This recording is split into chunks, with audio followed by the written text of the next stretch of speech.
Hi, in this video I would like to show you how to change language in the Philips NeoPix projector. It's a very simple operation. All you need to do is to click home button on the projector's remote. When you see the main menu, enter settings,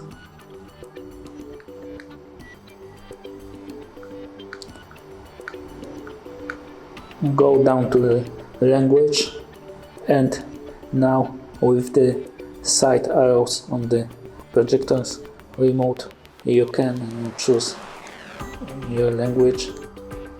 It can be Dansk, Czech language, Deutsch, or many others.